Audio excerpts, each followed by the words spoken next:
Olá pessoal, tudo bem? Então, essa aula vai ser gravada, né? Nós temos um feriado na quinta-feira, né? Dia 2 de fevereiro, Navegantes. Então, ela vai ser uma aula gravada e nós vamos apresentar então o trabalho final da disciplina, tá? Esse trabalho vai ser um jogo, então, implementado com C e uma biblioteca gráfica chamada HeyLib. Aqui tem uma tela inicial do jogo, então o monitor Thiago implementou uma versão protótipo, né? Eu já vou falar um pouco mais sobre isso, né? E nós temos esse jogador aí que é o minerador. Então, no terreno, a ideia é descobrir metais preciosos que ele vai ganhando pontos e força. Ou se ele encontrar metais perigosos, como urânio e césio, então ele perde força, tá? E assim o jogo vai se desenvolvendo até que ele junte força suficiente para mudar de nível. Bem, o objetivo do trabalho, então, é consolidar o aproveitamento, né, do que vocês estão vendo na disciplina na forma de um jogo, tá? Implementá-lo na linguagem C. Então, um jogo ele é um projeto de porte médio, tá? E a gente prefere que vocês façam em duplas, justamente para distribuir a carga de trabalho, tá? Então vocês vão ver que é um trabalho, vai exigir um pouco mais de organização, porque é um trabalho de maior porte, né? Os alunos se surpreendem, eu já programei, sei lá, 1000 linhas e coisas desse tipo. E lembrando que vale 10% na média final, né? A nota desse trabalho. Então todo semestre a gente tem dado um jogo para os alunos fazerem, né? E esse jogo, então, foi uma sugestão do Thiago, né, do monitor. Foi inspirado no jogo chamado Terraria, que é um jogo, então, ali tem um minerador, né, que tem que buscar elementos no terreno, né? A gente, claro, simplifica o jogo e de maneira a ele ficar adequado para a disciplina, né? Então, o objetivo, repetindo aqui, é o jogador encontrar minérios preciosos até atingir um número de pontos para mudar de nível. Cuidado, minérios perigosos podem diminuir os pontos e a força do jogador. Essa aqui é uma ilustração do jogo original. Então, como é que se desenvolve o gameplay, né? A ação do jogo, né? O jogador, então, se move no espaço, vai ter uma situação inicial, a gente já vai falar um pouco mais à frente sobre isso. Como é que a gente estabelece essa situação inicial? Situação inicial quer dizer onde está o jogador, onde estão os minérios, essas informações. E aí o jogador se movimenta, né, para cima e para baixo, para a direita e para a esquerda, conforme o jogador. E nesse movimento, então, ele está em modo minerador, ele vai abrir terreno procurando pelos metais preciosos, tá? Aqui no lado nós temos então a primeira página da especificação do trabalho. Por sinal, todo o material necessário, né, o documento com a especificação, eu sugiro que vocês leiam com muito cuidado. As outros recursos para vocês, como as imagens que vocês vão usar no jogo, estão disponíveis já lá na página do Moodle da disciplina. Então, como eu mencionei, o Thiago implementou uma versão protótipo, mas ela está quase completa. E aqui tem um link para o YouTube, onde vocês podem ver então um gameplay, então o Thiago jogando esse que ele implementou, mostrando o jogo em andamento. Bom, aqui quais são os elementos que nós temos no jogo? Então nós temos uma janela retangular, as dimensões dessa janela são determinadas no documento. E nós temos uma borda, né, que dá para ver aqui. E então a borda, né, aqui, ó, né? E nós temos aqui tá o jogador. Temos escadas, que é para ele poder sair de um buraco. Temos os metais, né, que são esses ícones aqui. Temos a área onde ele pode andar, que é esse marrom mais escuro, e a área que é terreno, que é o marrom mais claro. Então, essas representações aqui, essas representações gráficas aqui, a gente chama sprite, tá? Então aqui tem um sprite do jogador, tem vários sprites da escada. Esses sprites vocês podem usar outros se vocês quiserem, mas esses que a gente usou estão disponíveis lá no Moodle da disciplina.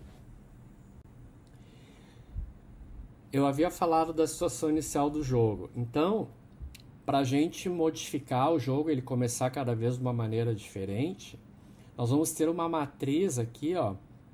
Então, vocês já aprenderam matrizes, né? Então, seria uma matriz de caracteres. Cada significado de cada caractere desses está definido também no documento do jogo. Mas, basicamente, né, o que se faz onde está aqui uma letra determinada, um código, então aqui nesse caso J, significa J de jogador. Vejam que ele apareceu nessa posição aqui. Então no início do jogo vocês vão ler essa matriz, ela é passada como um arquivo de texto, né? A gente vai ver esses arquivos ainda na disciplina. E então aqui, ó, onde está em branco é a parte já minerada, né, ou aberta. Aqui tem S, significa prata, silver.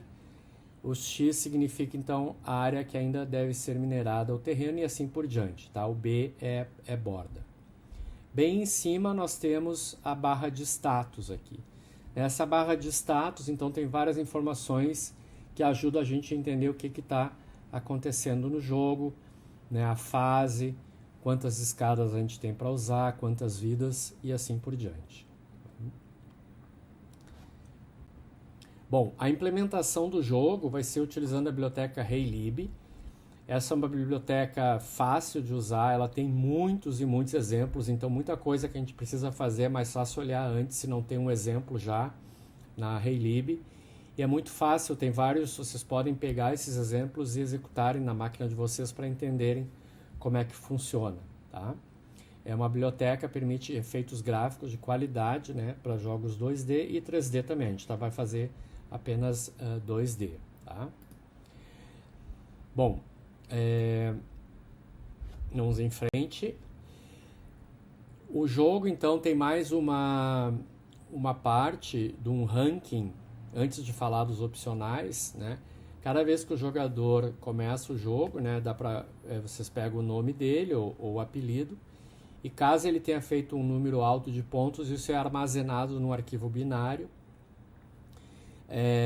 para mostrar os melhores, os top players que a gente fala, tá? Novamente, né, todos os detalhes sobre isso estão no documento que já está disponível lá no Moodle. Existem alguns itens opcionais que, se vocês implementarem algum desses, né, pode chegar a nota a 11. Né? A nota normal seria de 0 a 10. E caso vocês tenham feito algum opcional e esse opcional é significativo, então pode ser que chegue a nota em 11. Tá? A gente deu alguns exemplos aqui de opcionais possíveis, né? Fazer avisos sonoros, colocar som quando ele está minerando, quando ele encontra algum minério. A opção de salvar o jogo e recomeçar de onde havia parado, fazer jogo multiplayer com 2 jogadores, 2 mineradores e assim por diante. Tá? Se vocês tiverem outras ideias para fazer, como é que se diz, opcionais, primeiro falem comigo para mim avaliar, ver se eu considero que é um opcional interessante para o jogo. Tá? Datas importantes. Então, de novo, o trabalho deve ser feito preferencialmente em duplas. Até o dia 1º de março, por e-mail, me enviem então as duplas. Tá? Envio do trabalho pelo Moodle até a meia-noite do dia 12 de abril, que é uma quarta-feira. Isso já é depois da P2. Tá? Então, entre a P2 e essa data, vocês vão ter um tempinho aí para trabalhar no jogo. Então, vocês enviam na quarta-feira até meia-noite e na quinta-feira, na aula prática, à tarde, toda a tarde, então vai ser só para mostrar os jogos. Tá? Então, aí cada dupla, cada grupo vai lá na frente, a gente joga o jogo juntos, né? Fazemos umas perguntas e já damos a nota do trabalho. Tá? Bom, eu espero que tenha ficado claro para vocês começarem a pensar. Esqueci de dizer, antes de terminar, existe uma prática opcional sobre a HeyLib. Tá? É uma prática simples que vai dar as dicas para vocês como fazer um primeiro jogo, já mexer um cubo, um quadrado na tela. Ela também está disponível no Moodle. Também está disponível no Moodle vídeo para vocês aprenderem a instalar instalar Heylib no computador de vocês, tá? E também iniciar um projeto utilizando a Heylib, tá? Bom trabalho a todos, espero, né, que vocês se divirtam com esse jogo, né? A ideia é, claro, é algum trabalho, mas que vocês ao jogarem, começar a jogar e ver as coisas funcionando, deve ser bastante divertido, tá? Então tá, muito obrigado e bom feriado.